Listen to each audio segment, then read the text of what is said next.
সামুদ জাতিকে আল্লাহ ধ্বংস করলেন কঠিন আওয়াজ দ্বারা, আদ জাতিকে ধ্বংস করলেন প্রচন্ড ঠান্ডা বাতাস দ্বারা।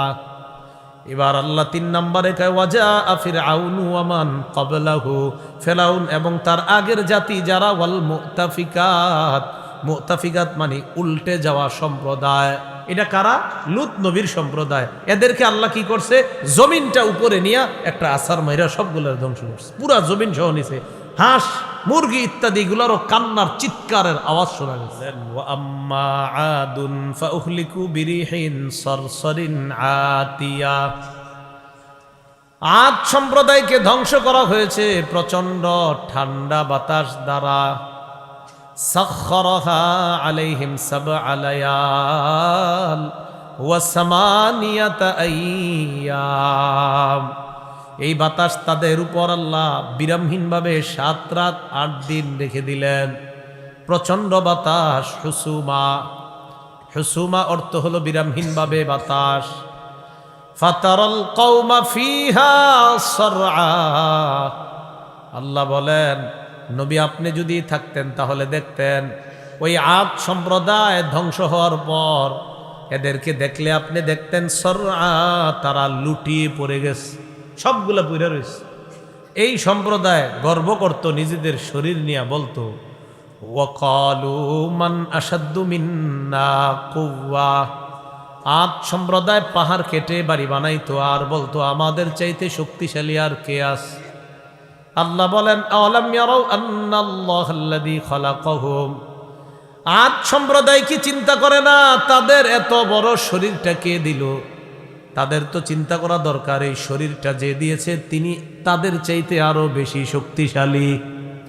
আল্লাহ বলেন আওয়ালাম ইয়ারাউ আন্নাল্লাহাল্লাযী খালাকাহুম, তারা কি চিন্তা করে না আল্লাহ তাদেরকে সৃষ্টি করলেন, হুয়া আশাদ্দু মিনহুম কুওয়া, ওই আল্লাহ তাদের চাইতে এবং কি দুনিয়ার সবার চাইতে শক্তিশালী কে বলেন? আল্লাহ কয় এরা কি চিন্তা করে না যে এদেরকে কে বানাইছে? এত বড় শরীর কে দিল এটা চিন্তা করে না? এত বড় শরীর যে দিয়েছে তিনিই তো সবচেয়ে বড় শক্তিশালী, বলেন তিনি কে? তো আদ সম্প্রদায়ের ব্যাপারে আল্লাহ বলেন নবী আপনি যদি দেখতেন, ইকু দিছেন, ইকু দিয়েন না মাইকি, আপনি যদি দেখতেন তাহলে দেখতেন তারা লুটিয়ে পড়ে আছে। তো আল্লাহ পাক রব্বুল আলামিন বলেন হ্যাঁ ঠিক আছে এবার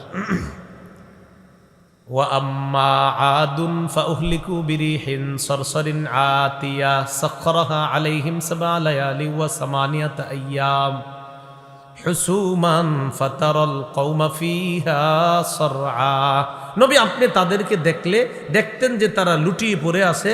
কান্নাহুম আজাজু নাখলিন খাবিয়া, দেখলে মনে হবে খেজুর গাছের কাণ্ড ফালায় রাখলে যেমন এই লম্বা লম্বা শরীর ওলাগুলা খেজুর গাছের কাণ্ডের মতো, ফাঁপা খেজুর গাছের কাণ্ডের মতো এরা পড়ে আছে, এদেরকে দেখলে আপনি এমনটা মনে হবে। এবার নবীকে আল্লাহ বলেন ফাহাল তারা লাহুম মিন বাকিয়া, নবী আপনি কি তাদের কাউকে আর খুঁজে পাবেন? আর কি কাউকে পান? বলেন আমরা এখন তাদের কাউরে পাবো? কিন্তু তারা তো কেয়ামত অস্বীকার করেছিল, তারা তো মনে করেছিল আল্লাহ বলতে কিছু নাই, আরে থুর কিসের কেয়ামত হবে, এটা তারা বলেছিল। এরপর আল্লাহ বলেন ওয়াজা ফিরআউনু ওয়া মান ক্বাবলাহু ওয়াল মুতাফিকাতু বিল খাতিআ, ফেরাউন এবং ফেরাউনের আগের সম্প্রদায় এবং লূত নবীর সম্প্রদায়, মুতাফিকাত মানে উল্টে যাওয়া সম্প্রদায়। সামুদ জাতিকে আল্লাহ ধ্বংস করলেন কঠিন আওয়াজ দ্বারা, আদ জাতিকে ধ্বংস করলেন প্রচন্ড ঠান্ডা বাতাস দ্বারা। এবার আল্লাহ ৩ নম্বরে কয় ওয়াজা ফিরআউনু ওয়া মান ক্বাবলাহু, ফিরআউন এবং তার আগের জাতি যারা, ওয়াল মুতাফিকাত, মুতাফিকাত মানে উল্টে যাওয়া সম্প্রদায়। এটা কারা? লূত নবীর সম্প্রদায়। এদেরকে আল্লাহ কি করছে? জমিনটা উপরে নিয়ে একটা আছাড় মাইরা সবগুলোর ধ্বংস করছে, পুরা জমিন সহ নিছে। হাঁস মুরগি ইত্যাদি গুলারও কান্নার চিৎকারের আওয়াজ শোনা গেছে।